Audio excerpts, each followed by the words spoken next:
Yo,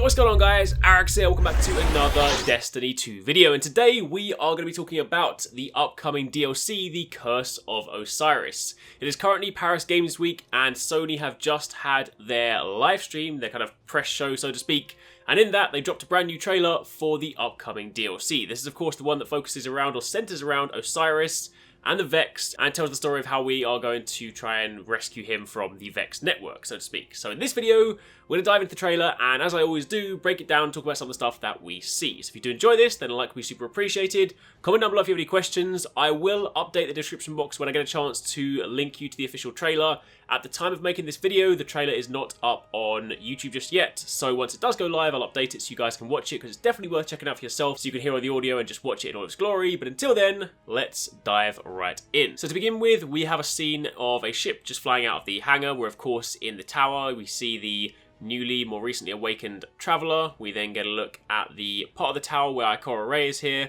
Now this is of course important because Ikora is, for those of you guys that don't necessarily know the lore behind Osiris, Osiris was a mentor to Ikora, so there is of course a connect between those two, so they're going to be important in the story. I imagine therefore we're going to have a stronger focus. We're going to hear a lot more from Ikora in this DLC, so for those of you guys that like her as a character, then this is your chance to find out more.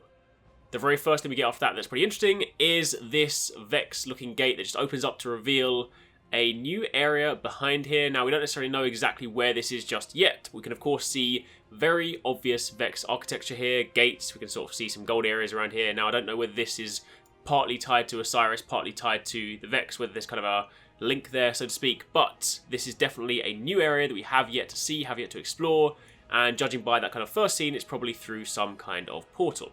Also, don't forget that in this DLC, we are going to get a new explorable area, a new patrol zone, which is set on Mercury. So this next scene here, where you see this lion go through the middle of these sort of sandy-looking structures, I'd be willing to bet that this is indeed on Mercury. It has that kind of reminiscent look when you think back to, say, that PvP map from Destiny 1. So this is probably going to be a glimpse into the new explorable area.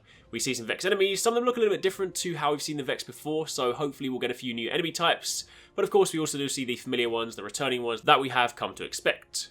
This scene here is of course incredibly important. This is the Lighthouse. For those of you guys that are new to Destiny and Destiny 2, the Lighthouse was a location that originally in Destiny 1 was only accessible if you went flawless in Trials of Osiris. You'd have to get 9 wins, and then once you get there, this is basically a social space. You predominantly just go there to collect your loot. There wasn't really much you would do there, but it was still a place you can visit.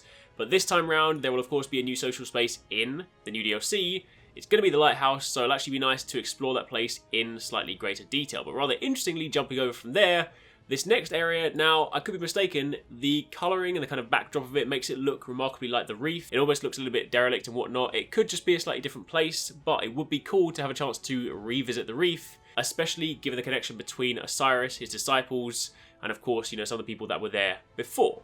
However, this next scene is massive. We have, up until this point, never seen what Osiris looks like, and this is our first look. Osiris was someone that originally was kind of underneath the Speaker. He was like being mentored by the Speaker, but due to the fact that he had a kind of growing interest in the darkness, the Vex, and just sort of trying to understand the limits that you could push the light to, sort of, you know, seeing how far you can push it before it breaks. Ultimately, the Speaker deemed this to be a rather kind of dangerous pursuit. He exiled him from the tower, and it was after that point that Osiris went missing. And if you play Destiny 2 and you've played some of the adventures, you'll know that he then turned up in the Vex network. I actually did a video on this last week. I'll link it down below. It's basically kind of 5 stories that you might have missed in Destiny 2. One of them is about Osiris. So if you do want to know some more about him, then definitely check out that video. But he does look incredibly cool. His armor looks really cool. You've of course got the Egyptian theme going on. He's got a rather interesting ghost. I do like how it sort of breaks the conventional ghost form factor. You got the typical side parts, but the top is just sort of a little bit fragmented. So that looks very cool. He is of course a Warlock. As you can see from this scene here, he jumps up, activates Dawnblade, rains down fire on the Vex, drops back down and then runs behind cover. He's wielding a rather interesting weapon. We get a look at this in a moment. The very first time I saw it in the very first scene, I thought it looks a little bit like the Vex Mythoclast.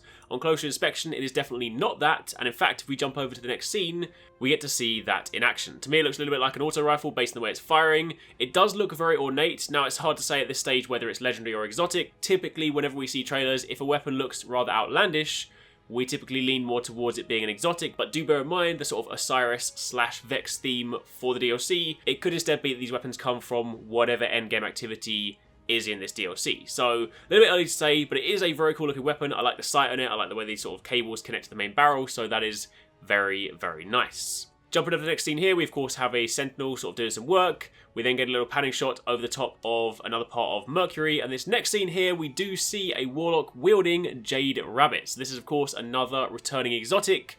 There are of course some exotics in Destiny 1 that made their way into Destiny 2. And of course now the DLC is coming around, it seems they're bringing more back again. So Jade Rabbit is indeed making a return. Also, the other weapon in the background, the one the Titan is wielding, this one is a little bit hard to make out for sure, but if you zoom in, it has a very similar form factor to Telesto. Do bear in mind, this one seems to be firing out a fusion rifle red energy blast as opposed to the kind of purple from before. So whether that's a new damage type or there is an effect specific to that weapon will of course remain to be seen, but it does look remarkably like Telesto, and it wouldn't be the first weapon or the first exotic that they've brought back into Destiny 2 and changed slightly. So the fact that it's in the same scene as Jade Rabbit could well indicate that it is a couple of returning exotics. We then get another look at that new weapon that I spoke about before, the sort of auto rifle being wielded by a Titan wearing some fancy new gear, some really, really cool looking new gear. This is definitely sort of Vex inspired. I'm liking how you've got this modern, sleek sort of cyborg look to it. The helmet looks cool, the arms look cool, so definitely can't wait to see the gear from there. We then see some Guardians running down this central place wearing some new armor. It's a little bit zoomed out, we don't get a too clear a look just yet. We will get a better look in just a moment. There's also another new weapon here, this rather interesting looking, I'm going to guess it's like a linear fusion rifle, looks a little bit bigger than your standard fusion rifle model. Again, a new helmet with the interesting eye in the middle, that's of course going to link into Osiris, so I bet a lot of this gear comes from the Osiris related activities. And we then get this cool panning shot that zooms out into this area that appears to be floating in the sky. Not entirely sure what it is just yet, but do bear in mind, there will be lots of new areas within the DLC, and of course the story focusing around rescuing Osiris from the Vex network. It could well be we experience the situation where we explore Mercury, and we also maybe kind of bleed into the Vex network, where we kind of get to explore a slightly less conventional layout. But again, for the time being, we'll have to wait and see. Then to round out the trailer, we also get a date for it, December the 5th. So for those of you guys wondering when the DLC is coming out, that is the date. You can mark it in your calendar. December 5th, the Curse of Osiris will be hitting Destiny 2.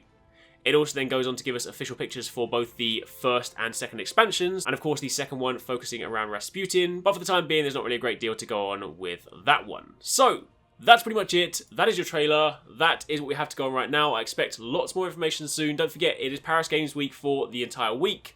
Bungie are over there. I'm sure there'll be more interviews and more information that surfaces, so as and when it does, I will keep you guys up to date.